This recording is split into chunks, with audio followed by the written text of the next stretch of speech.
Botanique, vous avez les eaux d'Abidjan. Quel est le constat que vous faites là-bas sur le terrain?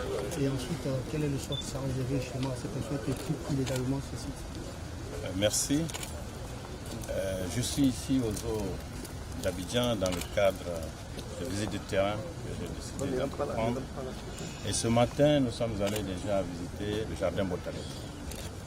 Aujourd'hui, à cette heure-ci, nous sommes aux eaux d'Abidjan. Ces visites ont pour but de nous rendre compte de la réalité du terrain, rencontrer nos collaborateurs qui sont sur place, les agents qui y travaillent, bref, tous ceux qu'on la met à la patte, les écouter sur les réalités qui sont les leurs, les difficultés auxquelles ils font face et dans la mesure du possible, essayer de trouver des solutions. Alors, vous me demandez quel est le constat. Ici, ce qu'on peut constater, c'est que le zoo a une superficie de 19 hectares. Et là où nous sommes, ça fait 7 hectares. Cela veut dire que le reste est occupé de façon illégale par des personnes qui se sont installées là, des habitats précaires, des habitations qui se sont installées de façon anarchique. Et nous sommes venus nous rendre compte de tout cela pour dire qu'il faut que l'ordre règne partout. Nous sommes venus donc les informer, les sensibiliser. Il va y avoir une période de sensibilisation, mais à un moment donné, nous passerons à la phase de répression. Il faut que toutes ces personnes qui occupent ces espaces de façon illégale et qui sont sur le domaine du zoo partent de là, parce qu'il y a un plan de développement pour le zoo. Et vous l'avez constaté, partout où nous sommes passés, les animaux commencent à se trouver à l'étroit.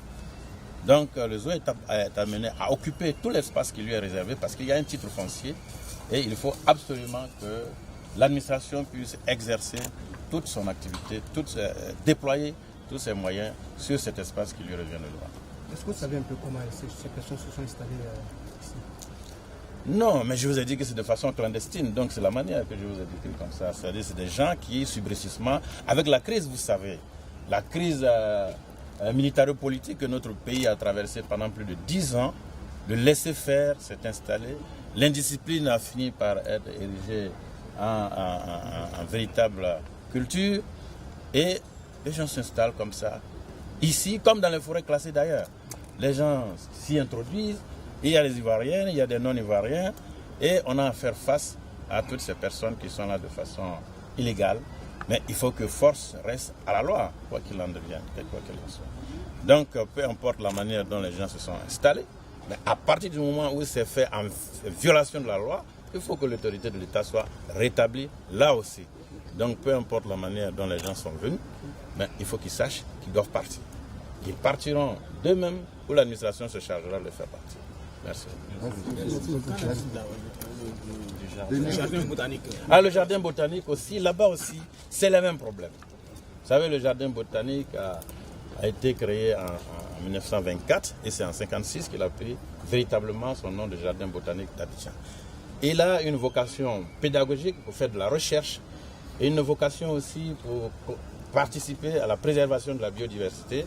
Ce sont les principales missions. Mais là aussi, des gens à la faveur de la crise s'y sont introduits et ont même développé des activités, j'allais dire une sorte d'économie au noir, mais tout cela, il faut y mettre fin.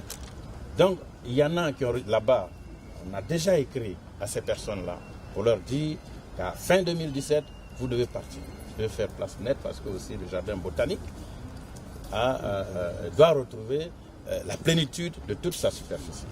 Donc, c'est le même problème, mais je dois dire que là-bas, les problèmes sont beaucoup plus faciles de mon point de vue à résoudre dans la mesure où les personnes qui sont là-bas même savent qu'elles sont en situation illégale et que cette illégalité ne peut pas prospérer plus longtemps. Merci.